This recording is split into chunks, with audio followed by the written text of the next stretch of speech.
TVK தமிழக வெற்றி கழகத்துக்கும் விஜயன் அவங்களுக்கும் இன்னைக்கு ஒரு பெரிய மாரல் பூஸ்டா இருந்திருக்குங்கிறதுல சந்தேகமே இல்லை. ஏன் அப்படி சொல்றேன்னா, லாஸ்ட் ஒரு 10 டேஸா நீங்க அந்த அசம்பாவிதம் நடந்த டயத்துல இருந்தே பாத்தீங்கன்னா, கவர்மெண்டா இருக்கட்டும், கோர்ட்டா இருக்கட்டும், எல்லாருமே தமிழக வெற்றி கழகத்து மேல ரொம்ப காட்டமா இருந்துட்டு இருந்தாங்க. அதாவது ஹைகோர்ட்டா இருக்கட்டும். பட் இப்போ சுப்ரீம் கோர்ட்டுக்கு இந்த கேஸ் போய் சுப்ரீம் கோர்ட் கேட்ட கேள்விகள், நிறைய விஷயங்கள் தமிழக வெற்றி கழகம் கேட்டுட்டு இருந்த கேள்விகளா இருக்குது. ஸோ அதனால தமிழக வெற்றி கழகத்துக்கு ஒரு பாசிட்டிவ் இன்னைக்கு டே அப்படின்னு நம்ம சொல்லலாம். அண்ட் நிறைய விஷயங்கள் நடந்திருக்குங்க. ஒரு ஆர்குமெண்டா நீங்க பாத்தீங்கன்னா, இன்னைக்கு எல்லா மீடியாவும் இதை தான் பேசிட்டே இருக்காங்க. அனல் பறக்கும் வாதங்கள் அப்படின்னு தான் சொல்லணும். ரெண்டு சைடுமே மாத்தி மாத்தி கேள்வி கேட்டு ஒரு பெரிய ஒரு பொலிட்டிக்கல் விஷயம் கோர்ட்ல இன்னைக்கு பொலிட்டிக்கலா இருக்கக்கூடிய ரெண்டு கட்சிகள் கோர்ட்ல மோதுறதை பாக்குறப்போ இவ்வளோ ஸ்ட்ராங்கா பொலிட்டிக்ஸ் தமிழ்நாட்டில் நடந்துட்டு இருக்கான்னு யோசிக்கிற அளவுக்கு இருந்துச்சு. என்ன நடந்துட்டு இருக்கு அப்படின்னு பாத்தீங்கன்னா, தமிழக வெற்றி கழகத்திலிருந்து கேட்டிருக்கிறது, எங்களுக்கு டவுட் இருக்குங்க, எங்களுக்கு நிறைய கேள்விகள் இருக்குது, எங்களுக்கு ஒரு நியாயமான ஆன்சர் வேணும், என்ன நடந்துச்சுங்கிறத டிவிக்கே கேட்குறாங்க. ஆனால் அந்த இன்வெஸ்டிகேஷன் எங்களுக்கு மறுபடியும் தமிழ்நாட்டில் இருக்கக்கூடிய போலீஸ்கிட்டே எஸ்ஐடியில் கொடுக்காதீங்க, எங்களுக்கு சுப்ரீம் கோர்ட்டு பார்த்து கொடுங்க, இல்லை சிபிஐக்கு மாற்றி விடுங்க அப்படிங்கிறதான் இவங்களோட பிளியா இருக்குது. அண்ட் இது வரைக்கும் கோர்ட்டில் கோர்ட்டு கேட்ட கேள்விகளே, ஜஸ்டிஸ் மகேஸ்வரி அவங்க தான் சுப்ரீம் கோர்ட்டில் இதை கேட்குறாங்க. ஸோ அவங்க கேட்ட நிறைய கேள்விகளே கொஞ்சம் கவர்மெண்ட்டுக்கு எதிராக தான் நிறைய இருந்துச்சு. அவங்க கேட்ட நிறைய கேள்விகள், எப்படி கவர்மெண்ட் இதை பண்ணுச்சு, ஏன் இதை பண்ணுச்சு அப்படிங்கிற அவங்க கேட்ட கேள்விகள், இந்த ஆர்குமெண்ட்ஸ் இருக்குல்ல, அதுவே நிறைய நடந்திருக்குது. இந்த வீடியோ நான் ஒரு 5:30 to 6 நான் எடுத்துட்டு இருக்கேன். இன்னும் ஜட்ஜ்மெண்ட் வரல. பட் இந்த ஆர்குமெண்ட்ஸே பார்த்தீங்கன்னா, இவ்வளோ நாள் யாருமே டிவிக்கு ஒரு மாதிரி கோர்ட் யாருமே சப்போர்ட்டா பப்ளிக்கா யாருமே பேசல. பட் இப்போ பேசின நிறைய ஆர்குமெண்ட்ஸ் டிவிக்கேவோட பாயிண்ட் ஆஃப் வியூவை ரிஃப்ளெக்ட் பண்ற மாதிரி இருக்குது. என்ன நடந்துச்சு இன்னைக்கு கோர்ட்ல அப்படிங்கறத நான் உங்ககிட்ட டீடைல்டா சொல்றேன். அண்ட் நீங்க இன்னைக்கு எந்த யூடியூப் சேனல் ஓப்பன் பண்ணீங்கனாலும், எந்த மீடியா சேனல் டிவி போட்டிங்கனாலும், ஓப்பன் பண்றப்பமே இவங்க யாருக்கு சப்போர்ட்டா பேச போறாங்க, யாருக்கு ஆப்போசிட்டா பேச போறாங்கன்னு நம்மளுக்கு தெரியும். ஏன்னா எல்லாருமே ஏதாவது ஒரு சார்பு எடுத்து தான் பேசுறாங்க. அந்த மாதிரி இல்லாம நியூட்ரலா ஒரு ஸ்பேஸை உருவாக்கணும். நான் ரேண்டமா யூடியூப்ல வீடியோ போட ஆரம்பிச்ச ஒரு பையன், பட் என்னை கொண்டு இங்கே நிறுத்தியிருக்கீங்க. இது என் ரெஸ்பான்சிபிலிட்டியா எடுத்துக்கிறேன். தமிழ்நாட்டில் ஒரு சேனல் ஓப்பன் பண்ணீங்கன்னா எந்த பயசும் இல்லாமல் என்ன நடந்திருக்குங்கிறத என்னைக்குமே ஆனஸ்டா உங்க முன்னாடி எடுத்து வைக்கணுங்கிறது தான் என்னோட கோலா இருக்குது. ஸோ அதுக்கு நீங்க சப்போர்ட் பண்ணணும்னு நினைச்சீங்கன்னா, ஜாயின் ஆல்ரெடி த 8.4 million strong subscribed MG squad. ஓகேவா? சப்ஸ்கிரைப் பண்ணிங்கன்னா நீங்களும் இந்த காஸ்ட்ல ஜாயின் பண்ணுவீங்க. ஓகேவா? இப்போ என்ன நடந்திருக்கு அப்படிங்கிறத நான் உங்ககிட்ட எக்ஸ்பிளைன் பண்ண ஆரம்பிக்கிறேன். ஹலோ எவ்ரிவான், நான் Madan Gauri and hello my dear MG squad. Hello everyone, I'm Madan Gauri. Hello my dear MG Squad. So first விஷயம் என்ன அப்படின்னு பார்த்தீங்கன்னா, நான் இது வரைக்கும் கோர்ட்டில் என்ன நடந்திருக்கு அப்படிங்கிறது இவ்வளோ டீட்டெயிலாக பேசினது கிடையாது. ஆர்குமெண்ட்ஸை வச்சு நான் பேசினது கிடையாது. ஏன்னா நான் ஜட்ஜ்மெண்ட் வரல. நான் இந்த வீடியோ எடுக்கிற நேரத்தில் ஆர்குமெண்ட்ஸை மட்டுமே முன் வச்சு உங்ககிட்ட நான் பேச போகிறேன். ஆர்குமெண்ட்டை நம்ம 3ஆக பார்க்க போகிறோம். ஓகேவா? ரொம்ப சிம்பிளாக ஃபர்ஸ்ட் இது எதை பற்றின கேஸு, என்னென்ன கேட்குறாங்க. அதாவது தமிழக வெற்றி கழகம் கேஸ் போட்டிருக்காங்க. ப்ளஸ் இறந்தவங்களோட ஒரு அப்பா, ஒரு பையனோட அப்பா கேஸ் போட்டிருக்காங்க. இறந்தவங்களோட ஹஸ்பண்ட் ஒருத்தங்க கேஸ் போட்டிருக்காங்க. இப்படி எல்லாருமே ஒரு கேஸ் போட்டிருக்காங்க. அது மோஸ்ட்டாக அந்த கேஸ் எதை பற்றி இருக்கு அப்படிங்கிறத நம்ம பார்க்க போறோம். இந்த கேசஸ்லாம் எதை பற்றி இருக்கு அப்படிங்கிறத பார்க்க போறோம். அதுக்கு அடுத்து கோர்ட் என்ன சொல்லியிருக்கு அப்படிங்கிறத பார்க்க போறோம். அதுக்கப்புறம் தமிழக வெற்றி கழகத்தோட ஆர்குமெண்ட் என்னன்னு பார்க்க போறோம். அதுக்கப்புறம் தமிழ்நாடு கவர்மெண்டோட ஆர்குமெண்ட் என்னன்னு பார்க்க போறோம். ஓகேவா? அண்ட் இது ஒரு ஹை ப்ரொஃபைல் கேஸுங்கிறதுனால இந்த சினிமாலலாம் காமிப்பாங்க, அந்த தெய்வ திருமகள் எல்லாம் காமிக்கிற மாதிரி ரெண்டு சைடுமே அட்வொகேட்ஸ்லாம் பார்த்தீங்கன்னா பெரிய பெரிய அட்வொகேட்ஸ். கவர்மெண்ட் சைடு பார்த்தீங்கன்னா சிங்வி வராங்க, இந்த சைடுமே சாதாரணமாக கிடையாது, பிசிசிஐயோட அட்வொகேட்னு நினைக்கிறேன், அவங்க நிற்கிறாங்க. ஸோ ரெண்டு சைடுமே ஸ்ட்ராங்கான அட்வொகேட்ஸ் பேசிட்டு இருக்காங்க. உண்மையிலே ஒரு சினிமா மாதிரி தான் அந்த இடத்துல அவ்வளோ பயங்கரமான ஒரு ஆர்குமெண்ட்ஸ் தான் முன்ன பின்ன போயிட்டு இருக்குது. ஃபர்ஸ்ட் இந்த கேசஸோட மைய கருத்து என்ன அப்படின்னு பார்த்தீங்கன்னா, டிவிகே சைடா இருக்கட்டும், அதே மாதிரி இறந்தவங்களோட ஃபேமிலிஸா இருக்கட்டும், அவங்க என்ன சொல்றாங்கன்னா, இந்த இடத்துல ஒரு அசம்பாவிதம் நடந்துருச்சு. நீங்க தமிழ்நாடு ஹைகோர்ட், மெட்ராஸ் ஹைகோர்ட் ஒரு எஸ்ஐடி ஃபார்ம் பண்ணியிருக்குது. இதுல இருக்கிற பிரச்சனைகள் என்னன்னு பார்த்தீங்கன்னா, ஃபர்ஸ்ட் இந்த கேஸ் மதுரை ஹைகோர்ட்டுக்கு போன ஒரு கேஸ். ஆனால் எதுக்கு சென்னையில் பதில் சொன்னாங்க, நாங்கள் அங்கே இல்லவே இல்லை, திடீர்னு சென்னை இதை எடுத்து பேசுகிறாங்க, எங்களுக்கு என்ன பண்ணுறதுனே தெரியல. ரெண்டாவது விஷயம் என்ன அப்படின்னு பார்த்தீங்கன்னா, நம்ம எல்லாருக்குமே தெரியும், மெட்ராஸ் ஹைகோர்ட் ரொம்ப காட்டமாக விஜயனாவை பார்த்து அரசியல் அந்த தலைவருக்கான குவாலிட்டியாக இல்லைன்னுலாம் பேசியிருந்தாங்க. ஸோ அதெல்லாமே இதுக்குள்ளே வந்துடும். எதுக்கு மதுரைக்கு போன ஒரு கேஸை டிவிகே சைட்ல இருந்து ரெப்ரசென்ட் பண்றதுக்கே ஆள் இல்ல. ஆனா ஹைகோர்ட் பாட்டுக்கு இப்படி சொல்லியிருக்காங்க அப்படிங்கிறது வந்து ஒரு முக்கியமான பாயிண்டா வைக்கிறாங்க. ரெண்டாவது அவங்க என்ன சொல்றாங்க அப்படின்னு பாத்தீங்கன்னா, இதுல ஒரு எஸ்ஐடி ஃபார்ம் பண்ணியிருக்காங்க. அவங்க கேட்டு போனது வேற, அந்த கேஸே வந்து வேற பத்தி. ஆனா சென்னை ஹைகோர்ட் வந்து அதை எடுத்துட்டு எஸ்ஐடி வேற வந்து ஒன்று ஃபார்ம் பண்ணியிருக்காங்க. இந்த எஸ்ஐடி வந்து அவங்க ஃபார்ம் பண்ணியிருக்கிறது வந்து அகைன் தமிழ்நாடு போலீஸை வச்சு ஃபார்ம் பண்ணியிருக்காங்க. ஆனா தமிழ்நாடு போலீஸே வந்து இதுல எங்களுக்கு வந்து கேள்விகள் இருக்குங்கிறப்போ, தமிழ்நாடு போலீஸ் சம்பந்தமாவே எங்களுக்கு இதுல கேள்விகள் இருக்குங்கிறப்போ, அவங்க ஆல்ரெடி உட்காந்து பிரஸ் மீட் கொடுத்து எங்க மேல தப்பே இல்லைன்னு சொல்லிட்டாங்க. அப்போ அவங்களே நீங்க மறுபடியும் இன்வெஸ்டிகேஷன் அப்படின்னு சொல்லி ஆரம்பிச்சீங்கன்னா இதுல எப்படி நியாயம் இருக்கும்? ஸோ எங்களுக்கு இந்த மாதிரி நிறைய கேள்விகள் இது சம்பந்தமா இருக்குது. இது போக இன்னும் டீட்டெயிலா சொல்லணும்னா, இதுக்கு முன்னாடியே வந்து சில பேர் ட்வீட் பண்ணியிருக்காங்க இந்த மாதிரி நடக்க போகுதுன்னு. அப்புறம் வந்து லத்தி சார்ஜ் இருந்திருக்கு. அப்புறம் வந்து 3 பேரு இதுக்கு அந்த கேஸுக்கே சம்பந்தம் இல்லாத ஒரு 3 பேர், ஓகேவா, அவங்க வந்து சிபிஐ என்கொயரின்னு கேட்டிருக்காங்க. அது எல்லாமே ரிஜெக்ட் ஆயிருக்குது. இந்த மாதிரி நிறைய விஷயங்கள் நடந்துட்டு இருக்கப்போ போலீஸ் வந்து ஆல்ரெடி எங்க மேல தப்பு இல்ல அப்படின்னு சொல்லி வந்து ஒரு பிரஸ் மீட் வச்சு கொடுத்திருக்காங்க. அப்ப எப்படி நாங்க அவங்களோட போலீஸ்ல இருக்கக்கூடிய எஸ்ஐடி வந்து நாங்க எப்படி நம்புறது அப்படிங்கறதா வந்து இவங்களோட கேள்வியா இருக்குது. அப்புறம் 30-40 போஸ்ட்மார்ட்டம் நடந்திருக்குது ஒரே ராத்திரியில. அது எப்படி வந்து 4-5 மணி நேரத்துக்குள்ள 30-40 போஸ்ட்மார்ட்டம் நடந்திருக்கும் அப்படின்னு சொல்லிட்டு இது எல்லாமே இந்த எஸ்ஐடி வேணும் எங்களுக்கு வந்து ஒரு சுப்ரீம் கோர்ட் பார்த்து எங்களுக்கு ஒரு எஸ்ஐடி வேணும் இல்ல சிபிஐ வேணும்னு சொல்லி கேட்கறவங்களோட ஆர்குமெண்டா இருக்குது. சோ இதுக்கு அடுத்து வந்து கோர்ட்டோட அப்சர்வேஷன்ஸ் எப்படி இருக்குன்னு பாத்தீங்கன்னா, ஃபர்ஸ்ட் வந்து கோர்ட் வந்து நிறைய கேள்விகளை வந்து கவர்மெண்ட்டை பார்த்து கேட்டிருக்காங்க. என்ன கேட்டிருக்காங்கன்னா, 42 பேர் இறந்திருக்காங்க, அதனால ஒரு எஸ்ஓபி வேணும்னு சொல்லிட்டு கேஸ் போட்டிருக்காங்க இங்க மெட்ராஸ் ஹைகோர்ட்ல. அப்படி இருக்கிறப்போ எதுக்கு வந்து விஜய் அண்ணா வந்து என்ன மாதிரி ஒரு தலைவர்னு ஏன் வந்து அங்க பேசணும்? அடுத்து ஏன்னா அவங்க டிவி சைட்ல இருந்து யாருமே அந்த கோர்ட்லயே இல்ல. அப்ப ஏன் வந்து அப்படி பேசணும்? அந்த கேஸே வேற இதை பத்தி இருக்குது. அப்ப ஏன் இந்த இடத்துல இதை பத்தி பேசுறாங்க? அப்புறம் வந்து அந்த ஜட்ஜ் வந்து ஹைகோர்ட்ல இருக்கக்கூடிய சிங்கிள் ஜட்ஜ் பேனல் வந்து எப்படி இதை எடுக்குது?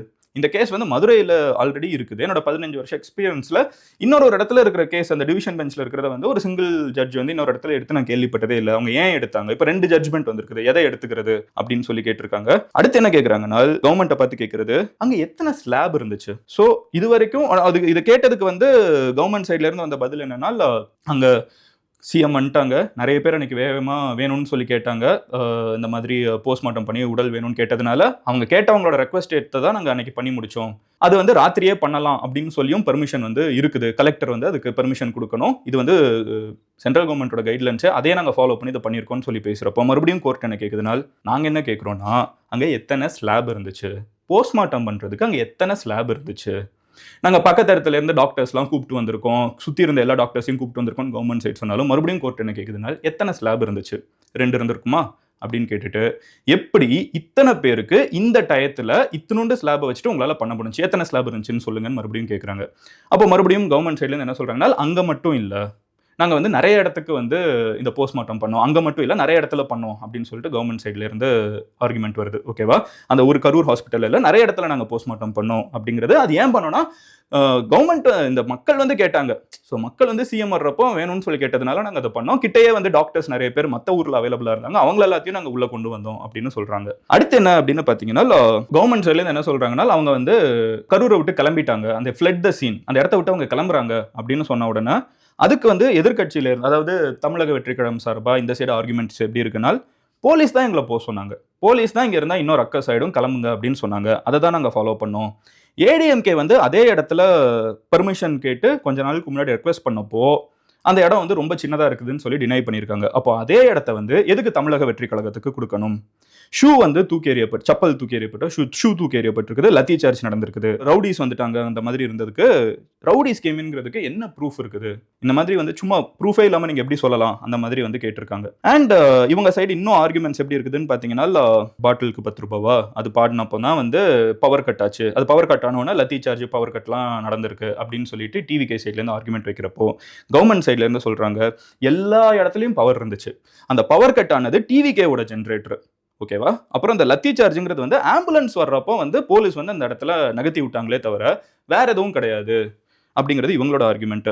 அப்புறம் கவர்மெண்ட் சைட்லேருந்து எதுக்கு விஜய் அங்கேருந்து கிளம்பணும் அப்படின்னு சொல்லி கேட்குறப்போ மறுபடியும் இவங்க சைட்லேருந்து என்ன சொல்கிறாங்கன்னா, போலீஸ் தான் வந்து போக சொன்னாங்க. ஸோ இதெல்லாம் தான் 2 சைடுமே வந்து ஆர்குமெண்ட்ஸ் மேஜராக. இதில் வந்து கோர்ட் வந்து கேட்கக்கூடிய இதில் வந்து ஸோ பேசிக்காக இங்கே ஹைகோர்ட்டாக இருக்கட்டும், தமிழ்நாடாக இருக்கட்டும், ஆர்குமெண்ட் என்ன இருந்துச்சுன்னா, தப்பு வந்து இவங்க 12 மணின்னு சொன்னதுக்கப்புறம், ஸோ இவங்க 7 மணிக்கு தான் வருவாங்கன்னா 7 மணின்னு சொல்லியிருக்கணும். பட் 12 மணின்னு சொன்னதுனால காலையில் 9 மணிலேருந்தே நிறைய பேர் வெயிட் பண்ணி, கவர்மெண்டோட ஆர்குமெண்ட் காலையில் 9 மணிலேருந்தே கூட்டம் வர ஆரம்பிச்சிச்சு, எல்லாரும் டீஹைட்ரேட் ஆகி கடைசியில் வந்து இவ்வளோ பெரிய ஒரு அசம்பாவிதம் நடந்திருக்குது. அவங்க லேட்டாக வந்தது அண்ட் வர்ற டயத்தை தாண்டி முன்னாடியே வருவேன்னு சொன்ன ஒரு தப்பான டைம் தான் வந்து பெரிய பிரச்சனை அப்படிங்கிறது கவர்மெண்ட் சைடில் இருக்கிற ஆர்குமெண்ட்டாக இருக்குது. டிவிக்கு சைடு ஆர்குமெண்ட் என்ன இருக்குன்னா, எங்களுக்கு உள்ள செப்பல் போட்டதா இருக்கட்டும், அப்புறம் வந்து இவ்வளோ போஸ்ட்மார்ட்டம் எப்படி இந்த டயத்துக்குள்ள நடந்திருக்குது, ஏன் சிபிஐ என்கொயரி வேணாங்கிறீங்க, ஏன் எஸ்ஐடி வேணாங்கிறீங்க, போலீஸ் ஆல்ரெடி உட்காந்து பிரஸ் மீட் கொடுத்து எங்களுக்கு எதுவுமே தெரியாது, எங்க மேல எந்த தப்பும் இல்லை அப்படின்னு சொல்லிட்டு போனதுக்கப்புறம் எங்களுக்கு அந்த போலீஸ்கிட்டே நீங்க மறுபடியும் கொடுக்குறது அப்படிங்கிறப்போ கவர்மெண்ட் வந்து ஆர்கியூ பண்றது இல்ல.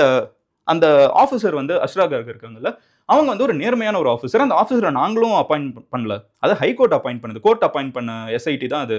அப்போ அதுல என்ன பிரச்சனை இருக்குது அப்படிங்கிறது தான் வந்து அட்வொகேட்ஸோட ஆர்குமெண்ட். ஸோ ரெண்டு சைடுமே வந்து பார்த்தீங்கன்னா ஆர்குமெண்ட்டா ரெண்டு சைடுமே பார்த்தீங்கன்னா ரொம்ப ஸ்ட்ராங்காக நடந்திருக்குது. கோர்ட் வந்து கவர்மெண்ட்டை பார்த்து எத்தனை ஸ்லாப் இருந்துச்சு, எப்படி அதுக்குள்ளே இவ்வளோ பண்ணீங்கன்னு கேட்ட ஒரு கேள்வி வந்து டிவிக்கே வந்து ரொம்ப நாளாக கேட்டுட்டு இருந்த ஒரு கேள்வி. அவங்க ஸ்லாபை பற்றி கேட்கல, ஏன் ராத்திரி பண்ணீங்க, அது பண்ணக்கூடாதுன்றதுக்கு கவர்மெண்ட் சைட்லேருந்து ஆர்குமெண்ட் வந்து இதுக்கு முன்னாடி எப்படி வந்துச்சுன்னா 12 மணிக்கு மேலே, ஐ மீன் ராத்திரி சாயங்காலம் 6 மணிக்கு மேலே பண்ணலாம், அதுக்கு ஸ்பெஷல் பர்மிஷன் வேணும், கலெக்டர் கிட்ட வேணும், அதை எடுத்துட்டு தான் நாங்கள் பண்ணுவோங்கிறது. பட் இப்போ சுப்ரீம் கோர்ட்ல புதுசாக வந்திருக்கிறது என்னன்னு ஜட்ஜ் கேட்டிருக்கிற ஒரு புது பாயிண்ட் என்னன்னா, எத்தனை ஸ்லாப் இருந்துச்சு, அதுக்குள்ள எப்படி இத்தனை போஸ்ட்மார்ட்டம் பண்ணிருக்கீங்கிறது. இது வந்து டிவிக்கேவோட எங்களுக்கு சந்தேகம் இருக்குதுங்கிற கேள்விகள்ல ஒரு பிஓவி அவங்களுக்கு கொஞ்சம் ஃபேவரபிளா இது பார்க்கலாம். அதனால தான் வந்து இந்த ஒரு கேள்வியை வந்து டிவிகே சைடு வந்து ரொம்ப ஸ்ட்ராங்காக பார்க்குறாங்க. இதை ஒரு காரணமாக வச்சு கூட அவங்க எஸ்ஐடியோ இல்லை வந்து ஒரு சிபிஐயோ கிடைக்கிறதுக்கு வாய்ப்பு இருக்குது. ஸோ இதெல்லாம் ஆர்குமெண்ட்ஸ் தான். ஸோ ஜட்ஜ் வந்து ரிசர்வ் பண்ணியிருக்காங்க, இனிமே தான் ஜட்ஜ்மெண்ட் வரும். ஆர்குமெண்ட் என்ன இருந்தாலும் கடைசியில் ஜட்ஜ்மெண்ட் வந்து கம்ப்ளீட்டாக இல்லை எதுவுமே கிடையாது, நீங்கள் மறுபடியும் போங்க, ஸ்டேட்டோட எஸ்ஐடி தான் அதையே ஃபாலோ பண்ணுங்கன்னு சொல்கிறதா கூட இருக்கலாம். அப்புறம் இன்னொரு ஒரு விஷயம் வேற ஆர்கியூ பண்ணாங்க டிவிகே சைட்ல இருந்து. ஒரு சிங்கிள் எக்ஸ் ஜட்ஜோட ஒரு என்கொயரி கமிஷன் போட்டிருக்காங்க, ஆனால் அதுக்கான ப்ராப்பரான ஆர்டர் வர்றதுக்கு முன்னாடியே அவங்க வந்து இன்வெஸ்டிகேஷன் ஆரம்பிச்சிட்டாங்க. அது எப்படி நடக்கலாம்னு. ஸோ இந்த மாதிரி நிறைய கேள்விகள் வந்து டிவிகே சைட்லேருந்து வச்சிருக்காங்க. கவர்மெண்ட் சைட்லேருந்து அது எல்லாத்தையுமே டினை பண்ணி டிவிகே லேட்டாக வந்தது தான் இது எல்லாத்துக்குமே ஒரே காரணங்கிறது இவங்களோட பாயிண்ட் ஆஃப் வியூ. கோர்ட்டு வந்து நிறைய ஆர்குமெண்ட் கவர்மெண்ட் எடுத்து வைக்கிறப்போ நீங்கள் அதுக்குள்ளே போகாதீங்க, இதுக்குள்ளே போதீங்க, இந்த ஒரு இதிலே இருங்க அப்படிங்கிறத நிறைய இடத்த ஸோ ஆர்குமெண்ட்டாக நம்ம பார்க்குறப்போ TVK had the upper hand in the supreme court today அப்படிங்கிறத வந்து அப்சர்வேஷனாக நம்ம எடுத்துக்க முடியும். இது ஒப்பீனியன், இது நான் சொல்கிறது. இது பார்க்குறப்ப அப்படி தான் இருந்துச்சு. சோஷியல் மீடியா ஃபுல்லாக பார்த்தீங்கன்னா இதுதான் ஒப்பீனியன். ஸோ இது வந்து இருந்துச்சு. நான் ஹைகோர்ட்டில் பற்றி பேசுகிறப்ப எப்படி டிவிகேக்கு வந்து இது ஒரு பெரிய செட்பேக்னு சொன்னேனோ, இன்னைக்கு டிவிகேக்கு இது ஒரு அட்வான்டேஜ் தான். கவர்மெண்ட் வந்து இப்போ எல்லாத்தையும் எடுத்துகிட்டு போய் அவங்க ஆன்சர் நிறைய இதுக்கு வந்து நாங்கள் ஆன்சர் பண்ணுறோம், நாங்கள் எடுத்துகிட்டு வந்து பார்க்குறோன்னு சொல்லியிருக்காங்க. ஃபார் எக்ஸாம்பிள் எத்தனை ஸ்லாப் இருந்துச்சு, எப்படி வந்து பண்ணாங்க, அந்த மாதிரி நிறைய கேள்விக்கு வந்து கவர்மெண்ட் வந்து நாங்கள் இனிமேல் ஆன்சர் பண்ணுறோம் அப்படின்னு இருக்காங்க. இது எல்லாமே போயிட்டு இருக்குது. இதுக்கு நடுவில் ஜட்மெண்ட் வந்து ரிசர்வ் பண்ணி வச்சிருக்காங்க. ஜட்மெண்ட் வந்து வந்ததுக்கப்புறம் ப்ராபப்ளி நாளைக்கு வீடியோவில் அந்த ஜட்மெண்ட் என்ன அப்படிங்கிறத நான் உங்ககிட்ட எக்ஸ்பிளைன் பண்ணுறேன். நான் இதுக்கு முன்னாடி வந்து இந்த கோர்ட் ஹியரிங்கை பற்றி பெருசாக எக்ஸ்பிளைன் பண்ணது கிடையாது. முடிஞ்ச அளவுக்கு நான் புரியுற மாதிரி பண்ணியிருக்கேன்னு நினைக்கிறேன். புரியலன்னா சொல்லுங்கள், நான் முடிஞ்ச அளவுக்கு இன்னும் பெட்டராக நாளைக்கு பண்ண பார்க்குறேன்.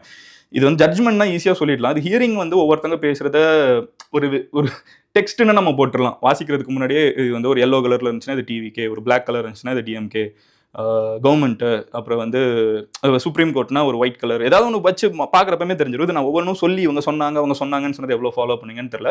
But crux of the story இதுதான். ஓகேவா?